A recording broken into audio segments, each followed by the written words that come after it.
Hey everyone, welcome back to English Naturally. I'm Jack. And I'm Amy. Thanks for joining us today.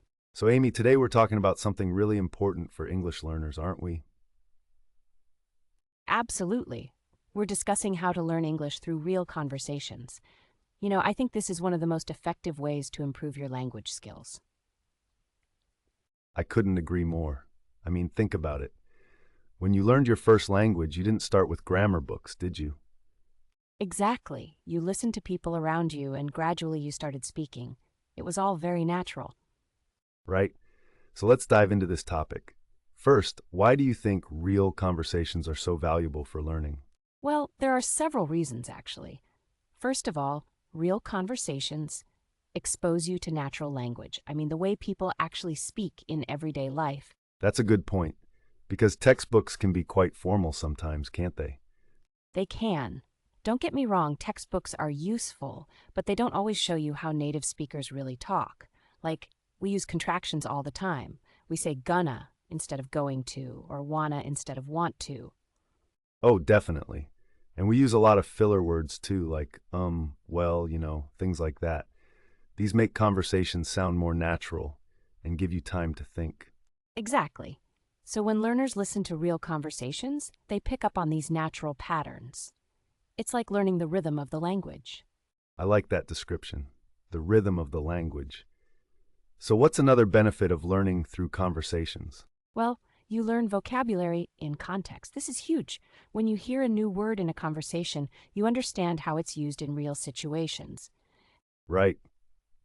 Because words can have different meanings depending on the context, can't they? Absolutely. Take the word get, for example. It has so many different uses. You can get a bus, get tired, get a joke, get angry. The list goes on and on. Ha! Yeah, get is probably one of the most confusing verbs for learners. But when you hear it used in different conversations, you start to understand all these different meanings naturally. Exactly. Your brain kind of figures it out from the situation. It's much better than just memorizing a dictionary definition. Totally agree. Now let's talk about where learners can find these real conversations. What would you suggest? Okay, so there are loads of options nowadays. Obviously, podcasts like ours are a great starting point. We try to speak naturally and cover everyday topics. Thanks for the plug. But yeah, podcasts are fantastic because you can listen while you're doing other things like commuting or exercising. Definitely. And there's such a huge variety. You can find podcasts about almost any topic you're interested in. If you love cooking, listen to cooking podcasts. If you're into technology, find tech podcasts. That's brilliant advice because when you're interested in the topic, you're more motivated to keep listening, aren't you? Exactly. Learning doesn't feel like work when you're enjoying the content. What else would you recommend, Jack? Well, YouTube is an amazing resource. There are so many channels with natural conversations. You can watch vlogs, interviews, talk shows, all sorts of things. And the great thing about YouTube is that many videos have subtitles. So if you don't understand something, you can read along. True, though I'd say try not to rely on subtitles too much, especially in your native language. It's tempting, but it doesn't help your listening skills as much. Good point. Maybe start with English subtitles and then gradually try watching without them as you improve. Yeah, that's a better approach. What about TV shows and movies? Oh, they're excellent. Especially TV shows because the episodes are shorter, so they're less overwhelming, and you get familiar with the characters' voices and speaking styles. I always recommend sitcoms for learners, shows like Friends or The Office. They use everyday language and the situations are relatable. Friends is a classic choice, though the humor can be quite culturally specific sometimes. But yes, sitcoms are great because the language is usually pretty simple and clear. And you see the body language and facial expressions too, which helps you understand the meaning even if you miss some words. That's a really important point. Communication isn't just about words, is it? So much meaning comes from tone, gestures, and facial expressions. Absolutely. Now let's talk about something really important. How should learners actually practice with these conversations? Just listening isn't enough, right? Right? No, definitely not. You need to be active in your learning. One technique I love is shadowing. Do you want to explain what that is? Sure. Shadowing means listening to a conversation and repeating what you hear almost at the same time. You try to match the speaker's rhythm, intonation, everything. It might feel weird at first, but it's incredibly effective for improving your pronunciation and fluency. Yeah, it trains your mouth muscles to make the right sounds, and it helps you internalize the natural rhythm we talked about earlier. Exactly. What about taking notes while listening? Do you think that's helpful? I do, but it depends on your goal. If you're trying to learn new vocabulary, then yes, definitely jot down new words and phrases, But don't write too much or you'll miss what's being said. Maybe just keywords or interesting expressions. right? And then after you finish listening, you can look up those words and review them. I also think it's useful to summarize what you heard. Either write a short summary or tell someone about it. This checks if you really understood the main points. That's a great tip. It forces you to process the information and express it in your own words. Speaking of which, listening is important, but you also need speaking practice, don't you? Oh, absolutely. You can't become a good speaker just by listening. You need to actually open your mouth and practice. So how can learners find conversation partners? Not everyone has English-speaking friends nearby. True, but there are so many online options now. Language exchange apps are brilliant. You can connect with people from all over the world. Yeah, apps like HelloTalk or Tandem let you chat with native speakers who want to learn your language. So it's mutually beneficial. Exactly. You help them with your language, they help you with English. It's a win-win situation. What about conversation clubs or meetups? Do those still exist? They do. Many cities have English conversation groups that meet regularly. You can find them on websites like meetup.com. And don't forget online conversation groups too. Especially since the pandemic, many groups moved online and stayed that way. That's true, which actually makes it easier because you don't have to travel anywhere. You can join from home in your pajamas if you want. Ha! Though maybe get dressed for the video call.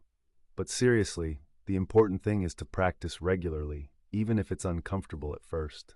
Yes, I think fear is one of the biggest obstacles for learners. They're afraid of making mistakes or sounding silly.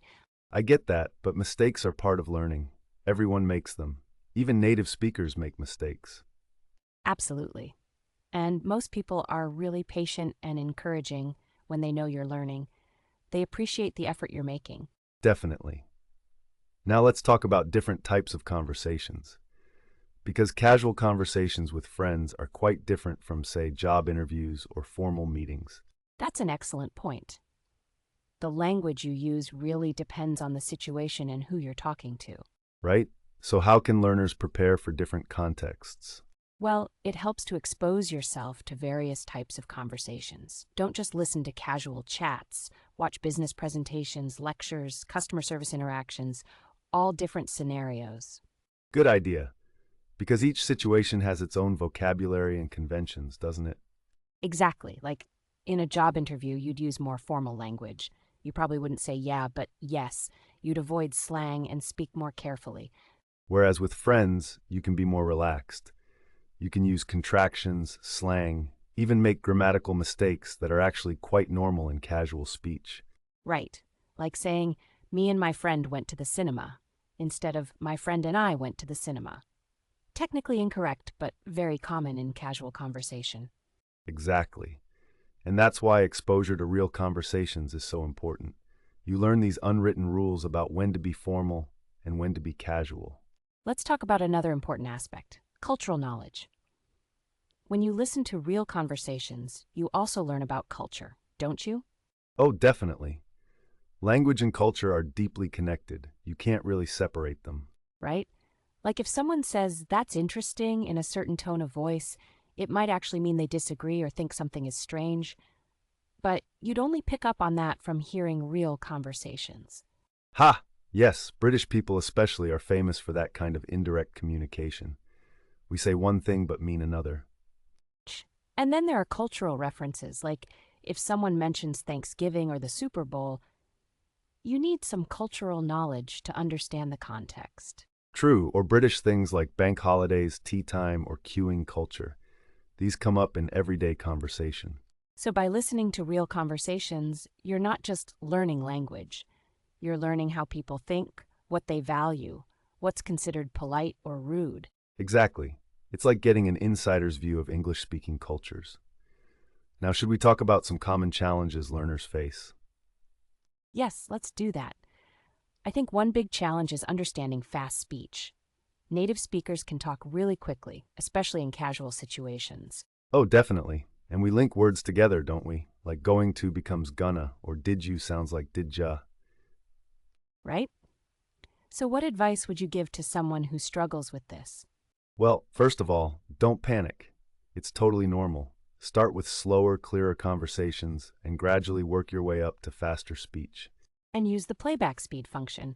Most podcast apps and YouTube let you slow down the audio. Start at 0.75 speed if you need to. That's a great tip. And as you improve, increase the speed back to normal. You'll be surprised how quickly you adapt. What about accents? That's another challenge. English is spoken so differently around the world. True, British English sounds different from American English, which sounds different from Australian or Indian English. It can be confusing. But I actually think that's a good thing. In the real world, you'll encounter all sorts of accents. So it's better to expose yourself to variety. I agree. Don't just stick to one accent. Listen to speakers from different countries. It makes you more flexible and better at understanding different people. And remember, there's no correct accent. American isn't better than British or vice versa. They're just different.